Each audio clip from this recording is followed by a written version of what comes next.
সাফল্যের এতটা কাছে গিয়ে নিজের প্ল্যানকে ভেস্তে দেওয়া কোনো মতে সুবিধের নাম মনে করায় এক পর্যায়ে বাধ্য হয়ে এবার দেবলীনাকে নিজের পথ থেকে সরিয়ে ফেলার পরিকল্পনা করলো মেঘা। হ্যাঁ বন্ধুরা, ভিডিওটা লাইক দিয়ে দেখতে থাকুন। এঙ্গেজমেন্ট সন্ধ্যায় আবারও যখন কিনা মেঘাকে হুমকি ধামকি দিয়ে শাসানোর জন্য দেবলীনা সেখানে ছদ্মবেশ ধারণ করে হাজির হয় এবং দেবলীনা যখন মেঘার গলা টিপে ধরে এবং বলতে থাকে যে তুই কি মনে করছিস রে দিদি, এত সহজে তোকে আমি ছেড়ে দেবো? তুই রীতিমতো নিজের আশীর্বাদ অনুষ্ঠান থেকে শুরু করে আলতা উৎসব সমস্ত কিছু একের পর এক খুব ভালোভাবেই তুই উতরে দিচ্ছিস, কিন্তু তুই যদি এটা মনে করে থাকিস যে বিয়েটাও তুই ভালোভাবে উতরে দিতে পারবি এবং তুই তোর স্বপ্ন পূরণ করে এই বাড়ির বউ হয়ে তুই আমাকে চার দেওয়ালের মধ্যে বন্দি করে রেখে দিতে পারবি, তাহলে তোকে একটা কথা বলে রাখি যে তুই ভুল ভাবছিস। তুই কিন্তু এখনো পর্যন্ত এই দেবলীনাকে চিনে উঠতে পারিস নি। দেবলীনা যে কতটা ডেঞ্জারাস হতে পারে তার কোনো রকম কোনো আইডিয়া তোর নেই। অন্যদিকে মেঘা বলতে থাকে যে দেবলীনা বোন আমার লক্ষ্মীটি, একটু তুই শান্ত হ, কিন্তু তুই এখানে এরকম কথাবার্তা কেন বলছিস বলতো? যদি একবার কেউ শুনে ফেলে, এই বাড়ি ভর্তি গেস্ট আছে, তারা যদি একবার জানতে পেরে যাচ্ছে তোর আসল পরিচয় তুই আমার বোন, তাহলে রক্ষে থাকবেন আমাদের দুজনেরই প্ল্যানটা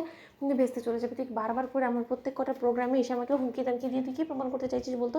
তোর কি মনে হয় যে আমি তোকে ঠকাচ্ছি, আমি তোর সঙ্গে বিশ্বাসঘাতকতা করছি? শোন, এই বাড়িতে প্রতিশোধ নেওয়ার কথাটা কিন্তু সর্বপ্রথম আমার মাথায় এসেছিলো এবং আমি কিন্তু তোর সঙ্গে জেলে গিয়ে দেখা করে তোকে এই কথাটা জানিয়েছিলাম। তুই কিন্তু নিজে থেকে আমাকে এই কাজে ঠেলে দিসনি। তাহলে আমি যখন একবার তোকে বলেছি যে কথা দিয়েছি যে না আমি তোর হয়ে প্রতিশোধ নেবো, তার মানে আমি নেবই। অন্যদিকে এই সমস্ত কথোপকথন যখন কিনা কুসুমের কাছে ধরা পড়ে যায় এবং কুসুম যখন আড়ালে দাঁড়িয়ে বলতে থাকে যে সর্বনাশ, তার মানে ছোটো সাহেবের জীবন বিপন্ন করার জন্য মেঘা ম্যাডাম দেবলীনা ম্যাডামের এজেন্ট হয়ে বাড়িতে ঢুকেছে এবং দেবলীনা ম্যাডাম যেভাবে সমস্ত লোকেদের মন জয় করে চোখে পট্টি পরিয়ে রেখেছিল বিশ্বাসে, ঠিক সেইভাবে মেঘা ম্যাডামও করেছে। আমি ঠিকই ধরেছিলাম যে কিছু তো একটা গড়বড় আছে এবং সেটা যে এরকম একটা বিপজ্জনক জিনিস সেটা তো আমি কোনোদিনও ভাবতেও পারিনি। অন্যদিকে সেই মুহূর্তে ইন্দ্রাণী গাঙ্গুলি এসে হাজির এবং ইন্দ্রাণী গাঙ্গুলিকে দেখা মাত্রই মেঘা যখন কিনা ঘাবড়ে যায় এবং মেঘা বলতে থাকে যে মনি তুমি কেন এলে বলো তো, আমি তো চলে আসতাম। ঠিক সেই সময় ইন্দ্রাণী গাঙ্গুলি বলতে থাকে যে তোমাকে দেখে বড্ড বেশি চেনা বলে মনে হচ্ছে, কিন্তু তুমি কে বলো তো? ঠিক সেই সময় মেঘা বলতে থাকে যে ও আসলে আমার পিসি, আমার পিসি অ্যাব্রড থেকে আসতেই মাত্র এসেছে আমার বিয়ে উপলক্ষে এবং সে আমার বিয়ে